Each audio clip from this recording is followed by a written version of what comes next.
What you want, when you want it, where you want it. This is The Mesh. Leadership GPS. Growing leaders, going places. Your roadmap to leadership development.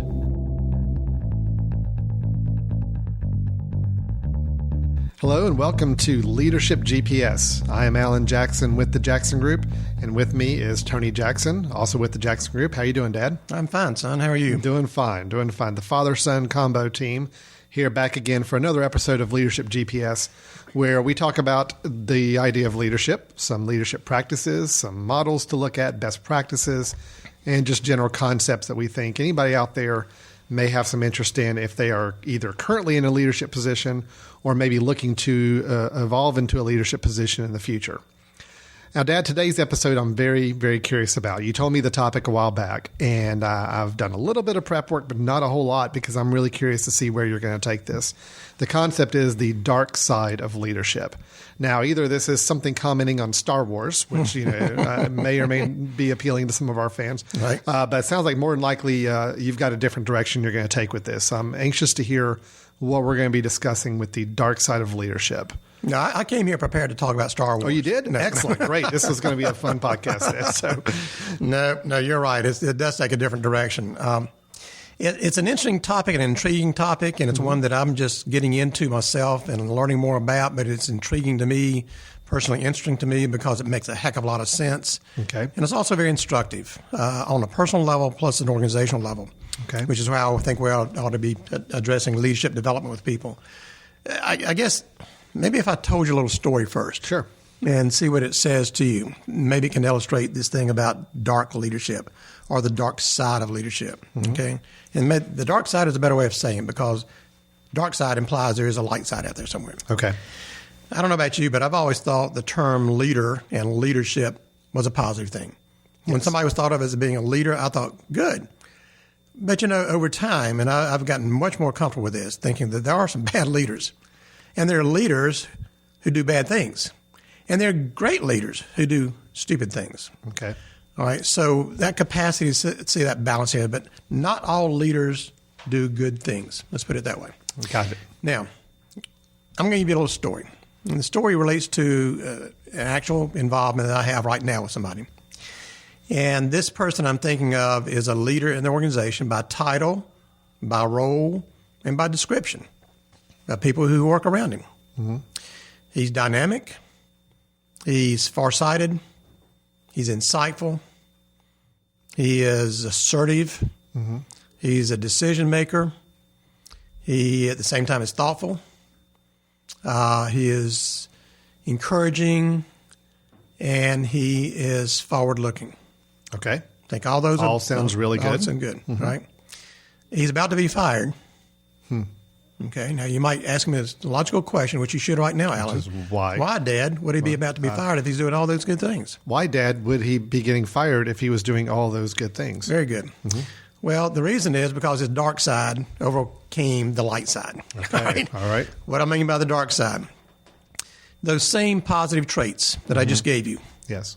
Have another side to them that is caused by the extreme of any of these things. For example, let's take this one. Mm-hmm. This particular person is very direct in his language with people, which typically is a good communication tool. Be clear, precise, be dogmatic when you need to be, be on target, don't use the fuzzy words and all that sort of stuff, but clear with communications. Yes.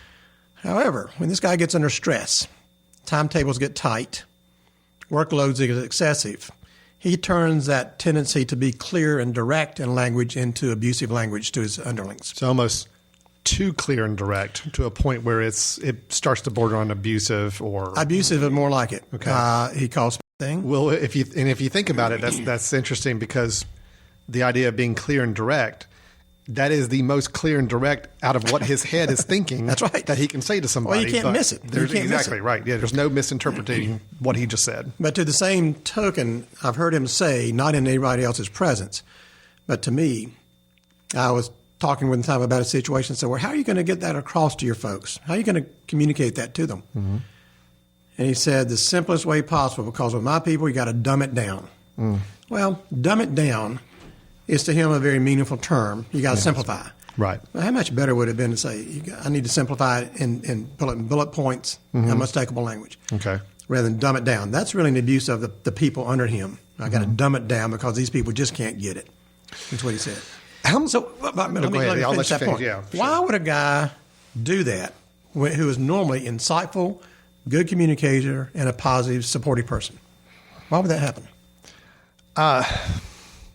Well, I part of me wonders if it's something where he knows, he's confident in his abilities, he's confident in what he knows and how to do things, to the point where it's almost that overconfidence of knowing this is how it should be, and why isn't everybody else getting this? So he's out of frustration.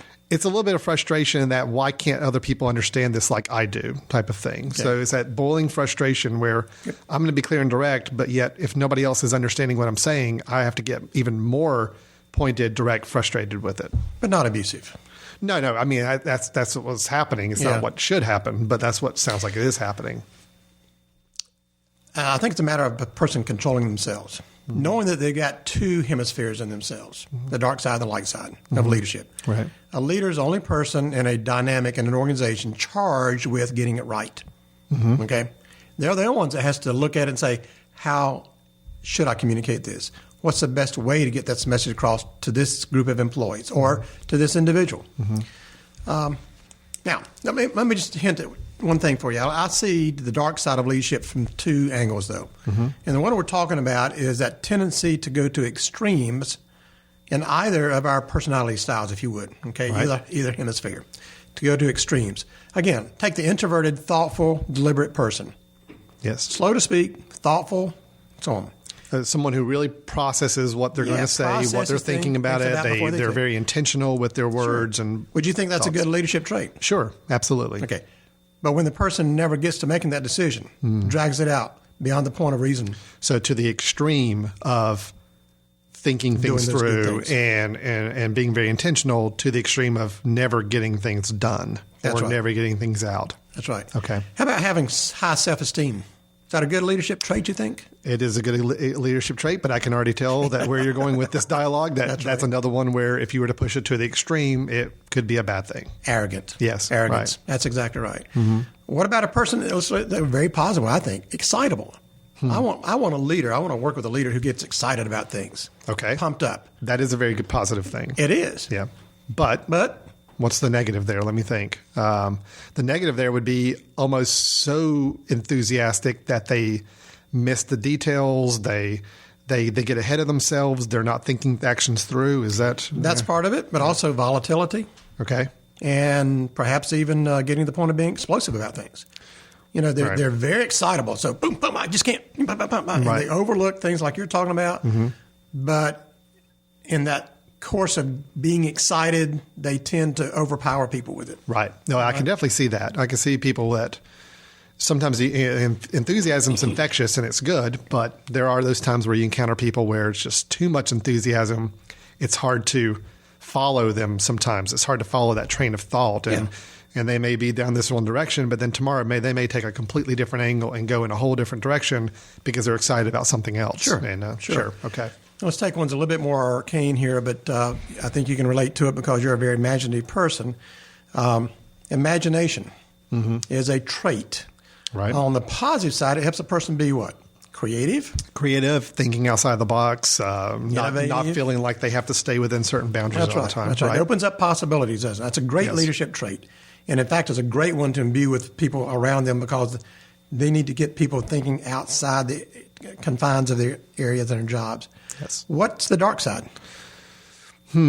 Dark side for that, I would guess, would be if you're almost too imaginative, you're not realistic enough all the time. You're not thinking through details and thinking through how realism factors into the whole Practicality. thing. Right, practicality is a good Yeah. word for it. Or thinking that everything calls for an imaginative, innovative answer. Which it doesn't always. And sometimes even the unwillingness of that person to color within the lines, when coloring within the line is all that's needed. You see what I'm saying? No, sure. And even on that one example, I know there's a lot of businesses out there, especially in the more of the new media, new online world, where you normally have some people in an organization that you have your dreamer, But if your dreamer's left unchecked, your dreamer doesn't have that other balance of someone that is more practical, more let's get this, let's actually bring this down to ground level and make this work. That organization normally flies off the rails and just doesn't go anywhere because you can't be driven by only somebody in an imaginative standpoint. Tell me what kind of company you would have if you started a company and populated that. All the leadership positions were filled with Steve Jobs clones. Yeah, that would be tricky. You would have some incredible ideas coming out of that room, some great enthusiasm for those ideas.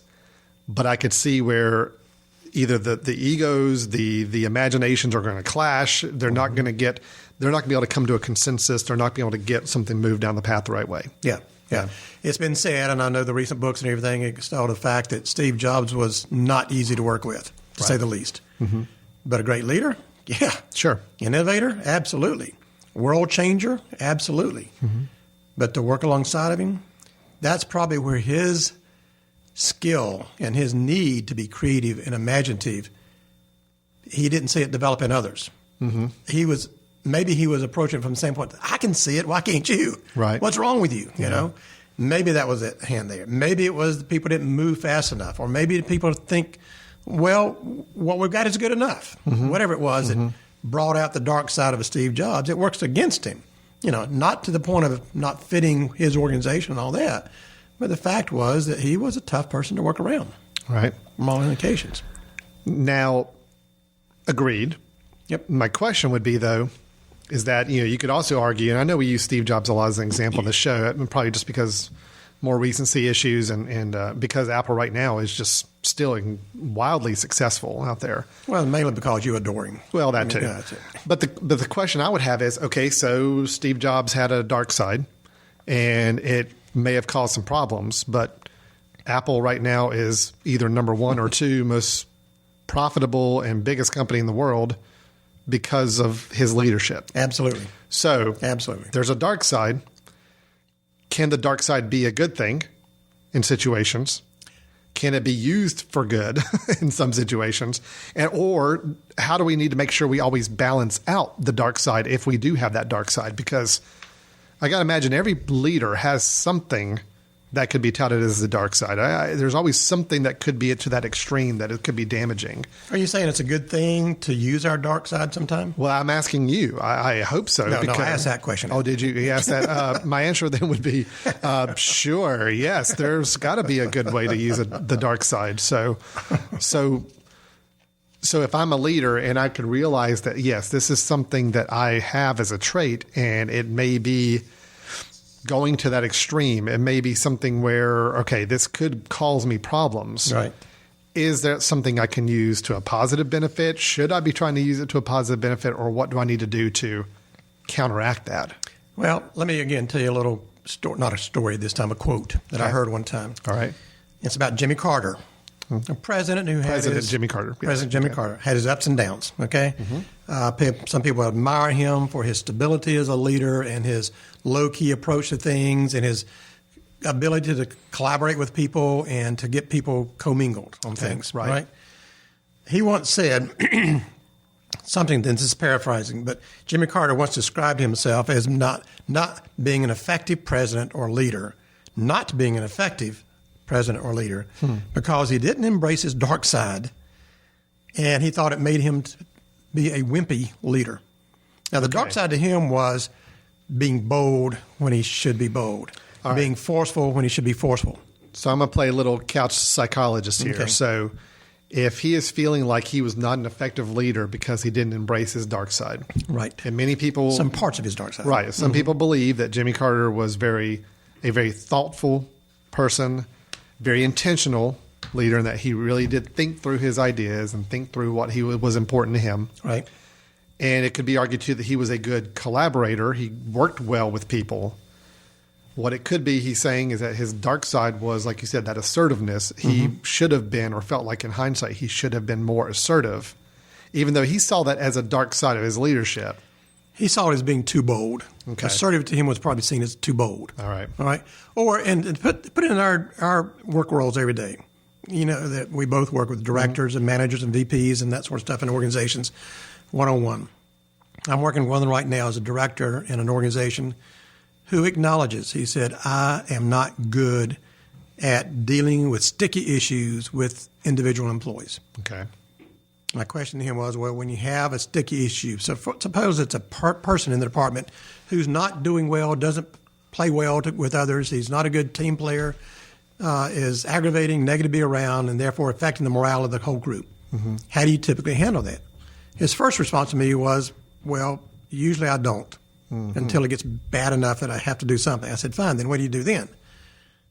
And with a smile, he said, well, I get everybody together and read them the policy Oh, boy. about our conduct at work, hoping that person will get the message. Right. See? Mm-hmm. Now, what was his dark side? He needs to activate at that point. Not lambasting a person or not calling a person on the carpet, but coaching a person through some sticky situations. It's hard to talk about. And it's being direct to a degree. It's being assertive without having to go to the condescending, abusive route. Right. But that is having to tap into some things. I mean, I know we mentioned in an early podcast episode about the unnatural side of leadership for some people. Mm-hmm. And it sounds like to me that the dark side of leadership is, for some people, a very unnatural thing to tap into. Absolutely. So you've got some really good people, good-natured people who don't like the conflict, right, who don't like to raise their voice, who don't like to be directed on things. But yet, to be a leader, sometimes you've got to tap into a little bit of that, as long as you can keep it in check. And that's that other side. I told you I was approaching this from two dimensions, mm-hmm. one of which is our good, positive leader traits and characteristics to the extreme in the other direction. Right. Okay? Yeah. Actually, to the extreme in the positive direction. Mm-hmm. A person who says, I'm people-focused. Right. Typically is a good leadership trait. But being too people-focused so that we are taken advantage of, or that decisions are made around individual preferences for favoritism and things like that, is too much. To the dark side, being too people-focused means that we avoid even addressing and moving towards financially or organizational-driven goals. Yeah. Because our people don't want to do it. Sure. Okay? You see what I'm saying? Yep. Now, somebody once said that great leaders always have great weaknesses as well as great strengths. Sure. You think about it. Yes. And I think that's what we're really talking about, is a person, first of all, who just have to monitor themselves, and usually by getting feedback from people around them. Mm-hmm. Some people do it through surveys, some do it through focus groups, some do it through interpersonal interactions. Some do it in the best way possible, and that's having a work environment where people can say things to each other without taking negative offense. Sure. It's a constructive. Mm-hmm. And that people know there won't be any penalties, and they get feedback that way. How am I doing as your leader? What do you need from a leader that you're not getting? That type of thing. Yeah, sure. That's a bold thing for people to do. A lot of people don't do it because they don't want to hear what they think they'll hear. Mm-hmm. So that's how most people learn about this and just monitor that dark side, that potential that all of us have. Okay. That all of us have. Okay. Now, the other dimension I was talking about is what you hinted at a moment ago. So maybe it's just the dark side of leadership is having to do things that don't come naturally to us, and hopefully doing it well, but maybe not. Right. For example, I know a person that today is firing someone, terminating their employment. Okay. He says he has dreaded it for weeks. He's lost sleep over it.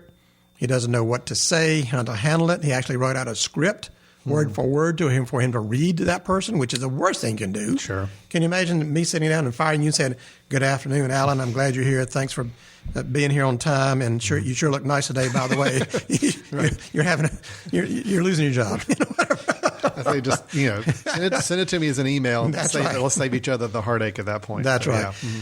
But obviously, firing people doesn't come naturally to anybody. But leaders have to do it sometimes. Sure. Leaders have to discipline people. Leaders have to coach some people. Leaders have to confront people. Leaders have to intercede in conflicts.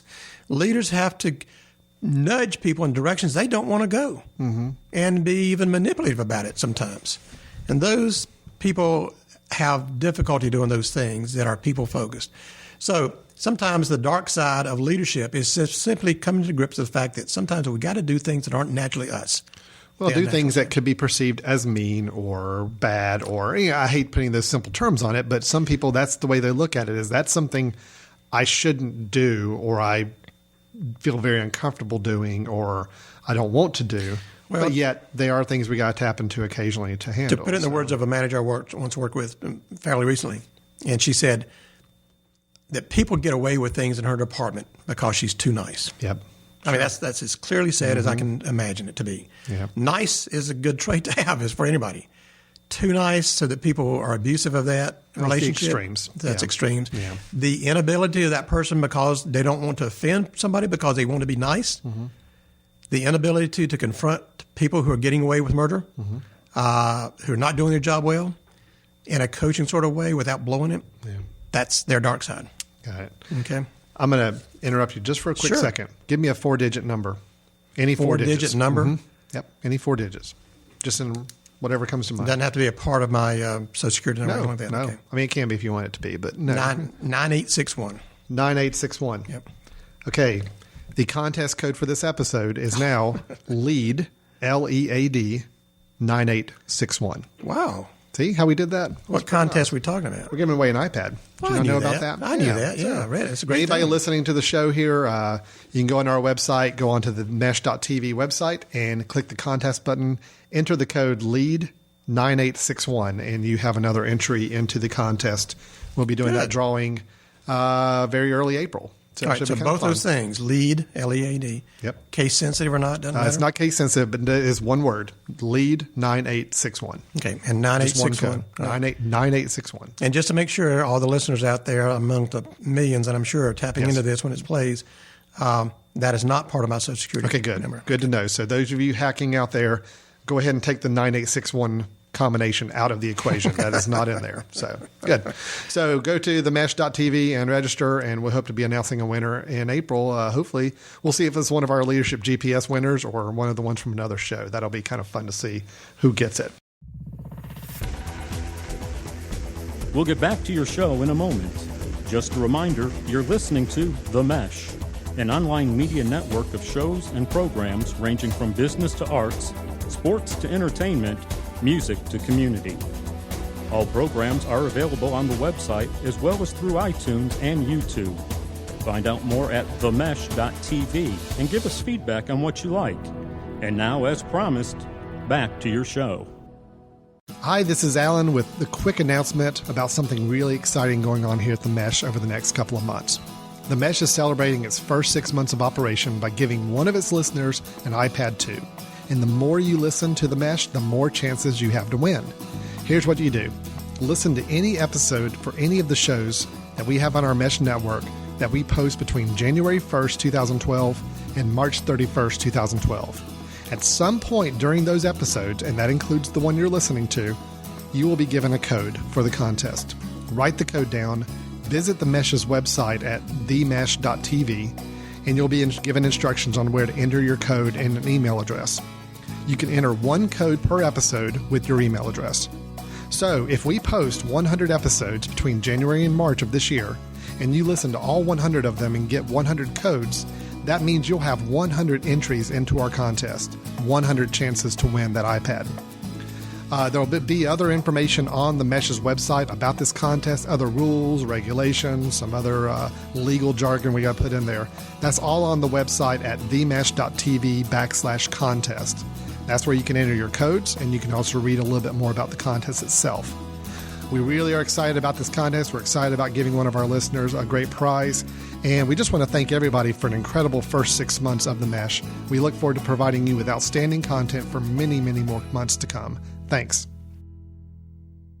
So when I hear the idea of the dark side of leadership, and I think we've explained it fairly well, that it is tapping into some of those things, whether it's unnatural for that person or things that may be more, if you look on the surface, may seem a little meaner, a little more negative, a little more uncomfortable for things, being pointed, being very direct, being not as nice, being Acting now when they'd rather think about it a long time. That's right. Sometimes having to make rash decisions instead of having weeks to think about it. All those things that we can quote as the dark side.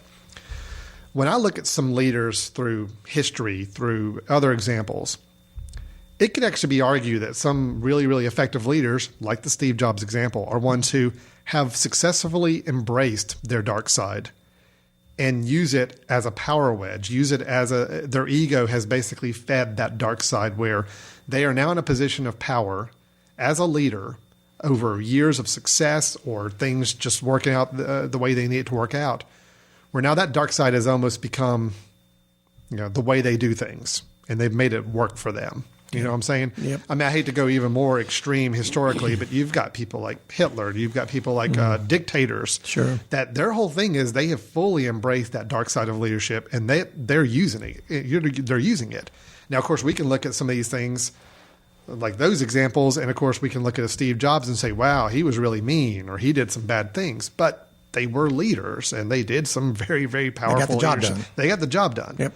So how do we make sure that we don't get I do sound like I'm talking Star Wars here. How do we make sure we don't fall over to the dark side and get consumed by the dark side sometimes? What are some, are there things we need to do to try to keep in check to make sure we just don't go, from an ego standpoint, we don't let that dark side get too carried away on things? Well, our company sells lightsabers. Okay, I think right. you Good. We got lightsabers. We'll do Jedi training, all that. So we did get a couple Star Wars references That's right. in here. Not That's bad. right. Yeah. Well, that's a complicated question and a Yes. complicated answer. But here, let's think about this. You're right to say that people who embrace their dark sides and use that side of themselves judiciously to get to where they want the organization to be or want their people to be appropriately, fine. It's when we call on and use our dark side too consistently so that becomes our style of getting things done. Right. If we feel we have to beat people over the heads and call them stupid, put them down in order to get them to do their job, all we're doing is alienating the person. Eventually we have to face that messy task of having to replace them at some point. Right. By their choice or ours. So I'm not sure it's smart to do that in all cases. But for the same token, Jimmy Carter, did he need to be more forceful and direct and non-conciliatory at some point and be more commanding? Yeah, he did. Sure. And I think people would have appreciated that. Call a spade a spade. Yep. Deal with it on the spot. Make a decision rather than collaborate about everything. Sure. But it is such a balancing act, too. It is that's a the tough thing, one. because then It's you a could tough say, one. well, all right, so Jimmy Carter, go out there and be more assertive and be more bold. It's very easy for somebody to say, well, I'm going to take that, and they almost go to the other extreme, where Yep. now they become hard to work with and not collaborative at all and all that. Maybe what we're talking about is using their dark side attributes skillfully. Yeah. And appropriately, not to the excessive dark side. Okay, I can say to a person, you need to be more forceful. You need to be more direct with people. You need to be clear in your language or whatever that might be that we're talking about. But I'm never saying to them, be abusive, hit them over the head, Sure. smack them upside the head, and those types of things. That people don't need that verbally. I've got a couple suggestions here, and these are actually examples I've seen. One, we'll hit the Steve Jobs as one more final example there because we've brought him up a couple times.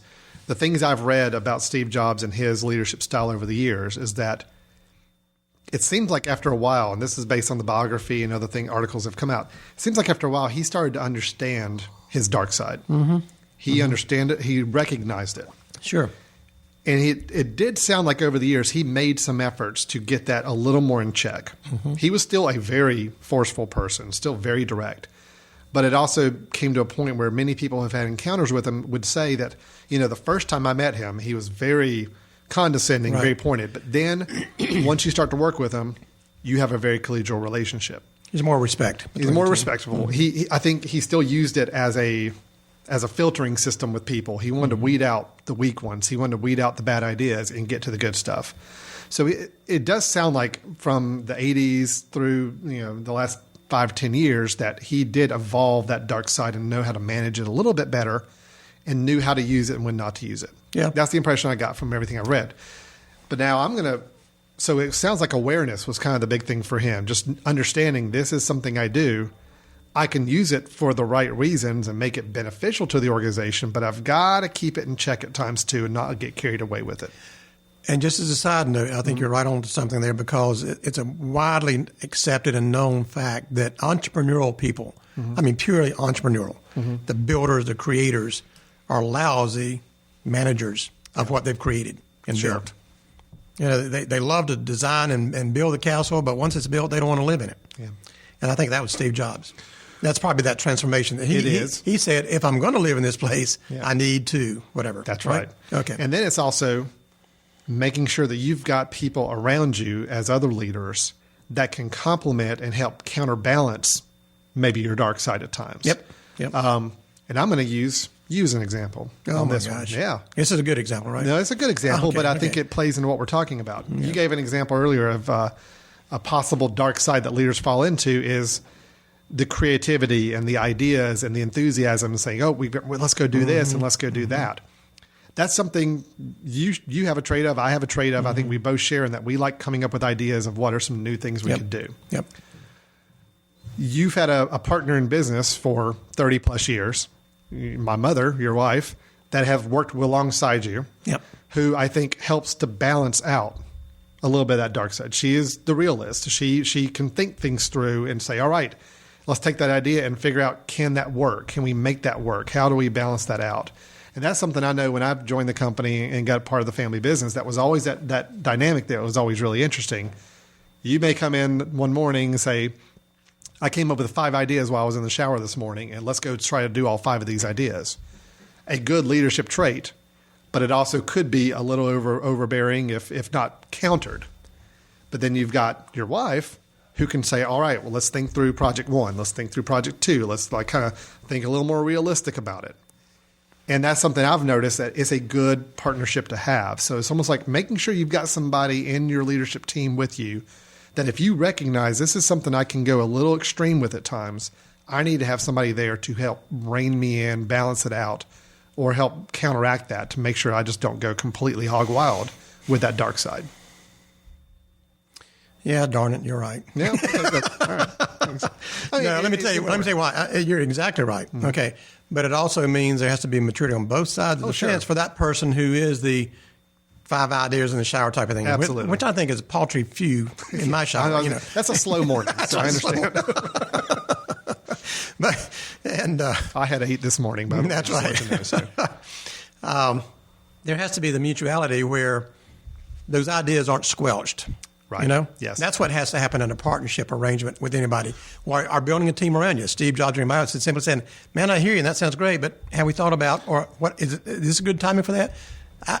I need around me a person who asks the right questions rather than throttles you back. Well, no, Okay? and you could argue. And you're right about Margaret being that way. Yeah. She'll say, well, is this really something we need to do? Or she'll just, That's right. She'll give me that little Margaret look and the lack of immediate response like Right. like I said, okay, well, that's a damp idea right now, for now anyway, Yeah. right? Well, I think what it is just like those creative leaders or those over exuberant leaders need to keep their dark side in check. The ones who are more of the practical realist ones, they need to have their dark side is they could just be shooting down everything left and right. And they need to let go of a dark side once in a while, That's if right. it's a dark side. That's right. That's right. So it is. I guess what we're really coming down to, what I'm hearing us talk about is one, it's leaders need to be aware of what their potential or current dark side is. Yep. Not to say that it needs to go completely away, because there could be some value into tapping into that from time to time. Right. But awareness is the big thing. Knowing that, yes, this is something I can get a little on the extreme about, or this is something that may be hindering me to some degree. Sure. One option for those leaders that are in a position to do so is to make sure that they either partner with, surround themselves by, or create a leadership team that can help balance that. I agree. I know, I'm trying to think. There's an internet company. I can't think of the one offhand, but I know a fairly recent company that's gone through a lot of change in leadership. Mm-hmm. And it was kind of discovered that, their leadership team was made up of a bunch of dreamers. Yeah. A bunch of guys who just sat around coming up with ideas all day long. But in the end, the stockholders and everybody else were saying, well, we're not getting anything done. Yeah. Nothing's happening. We're losing stock value because you were sitting there coming up with ideas, and we'll try it for a month. And if it doesn't work, we'll drop it and move on to something else. Gotcha. That doesn't work. A lot of ideas, but no operations. But if you go the other side and you say, all right, let's just fill up a room with a bunch of leaders who are just going to process, manage everything to death, and just not go out on any gut checks, whims, or anything. Just everything's very methodical. Mm-hmm. You don't have a very exciting company that I don't think is going to work as well either. So you got to have a balance. So you got to have you got to have a Obi-Wan to balance your Anakin Skywalker. So That's right. There again, That's I'm right. sorry, people. I'm pulling the Star Wars in again. So Well, it fits. you got to have the balance on things. Or you've got to learn to balance yourself. If you don't have the luxury of having a leadership team around Good you point. and colleagues like that, if you're a solo act in a department, for example, in an organization, you got to learn when to throttle back and when to push the throttle forward.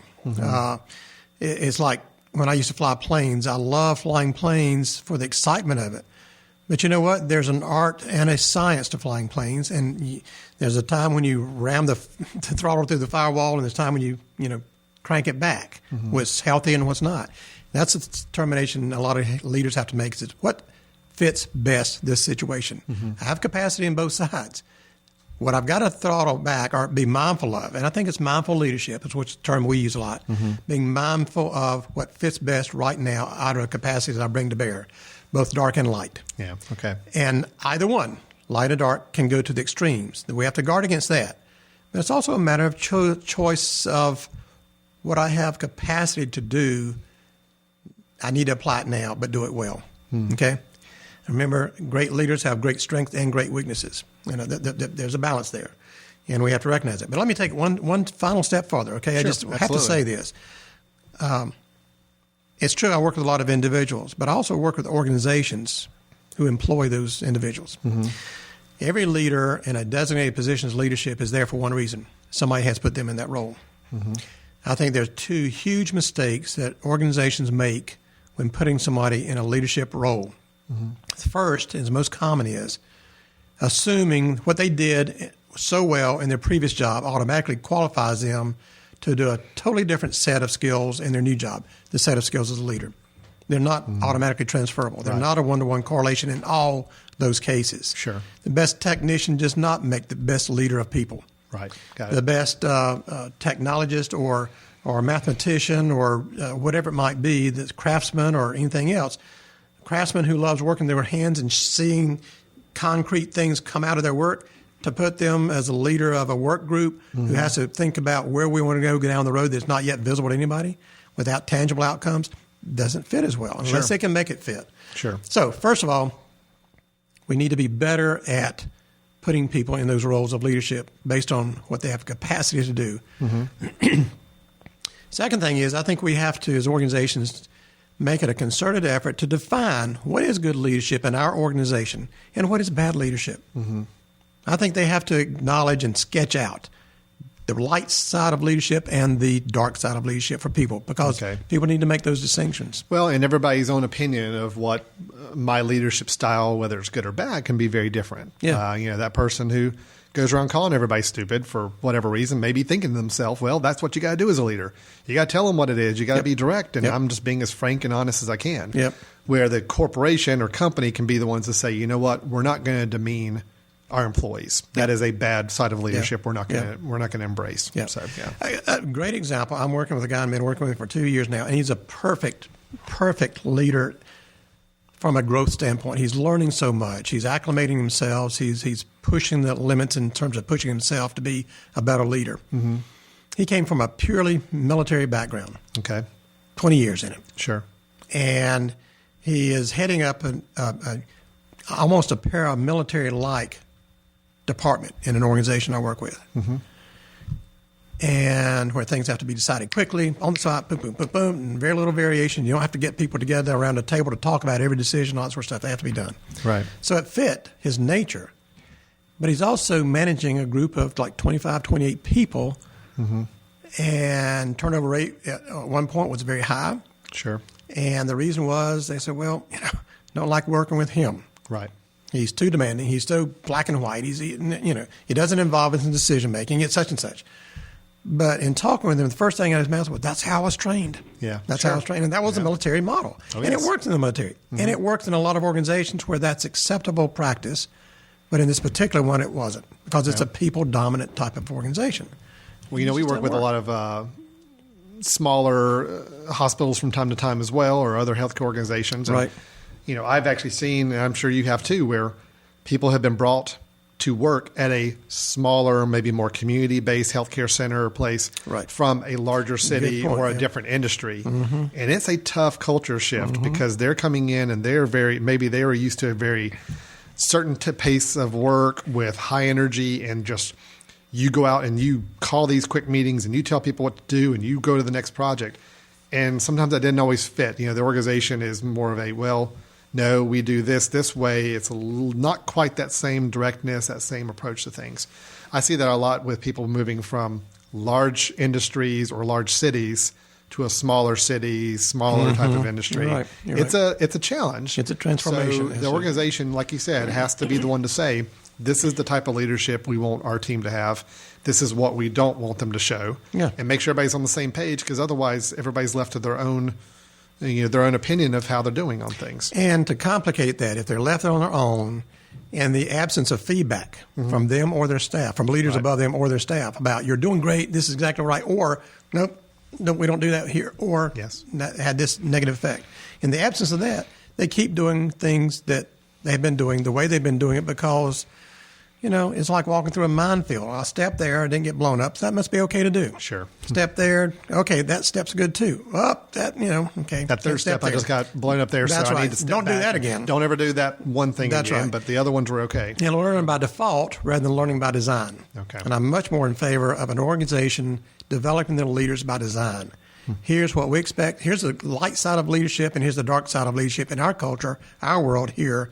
This is what we want you to do and do well. If you can't develop that side of it, we'll help you develop it. Yes. All right.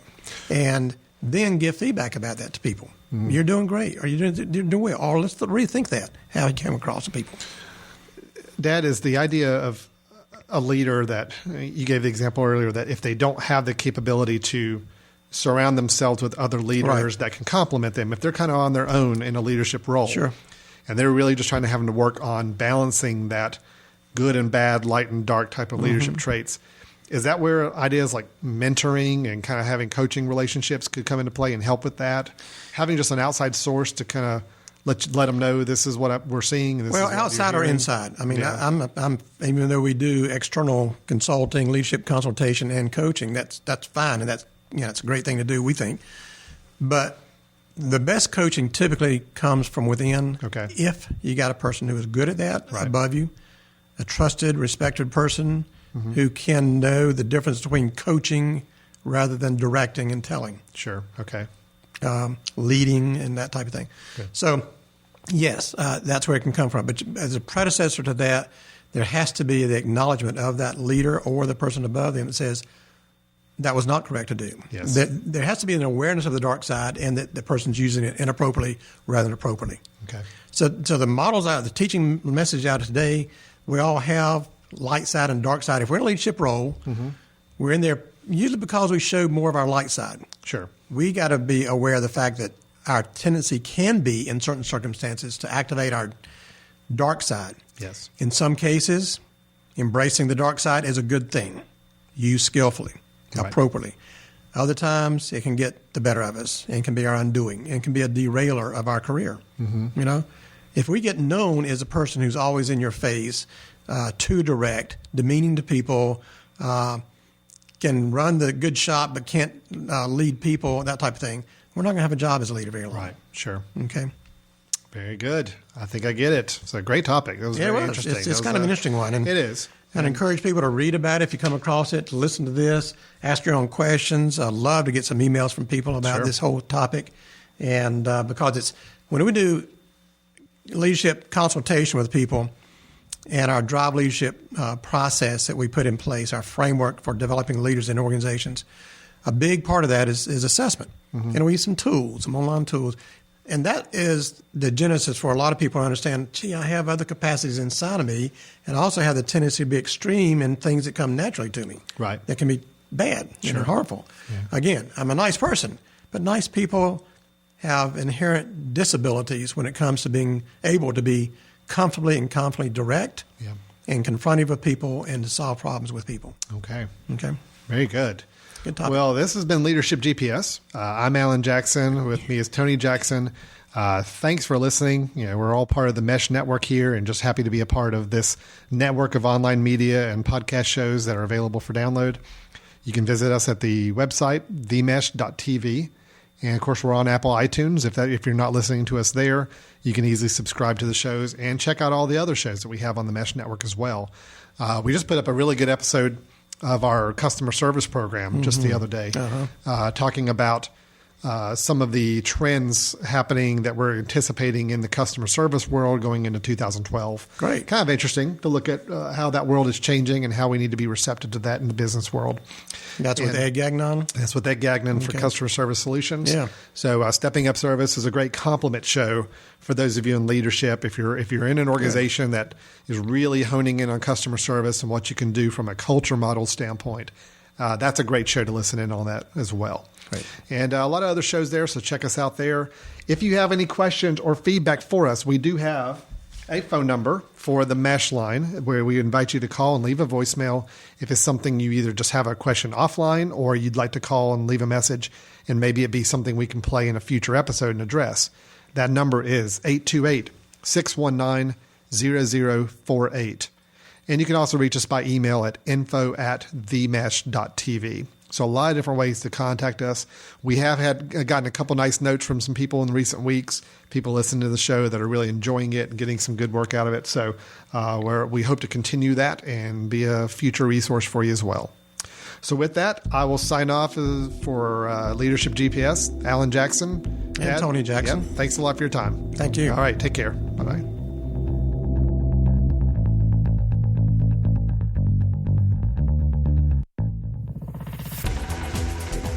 You've been listening to The Mesh, an online media network of shows and programs ranging from business to arts, sports to entertainment, music to community. All programs are available on the website as well as through iTunes and YouTube. Check us out online at themesh.tv. Discover other network shows and give us feedback on what you just heard.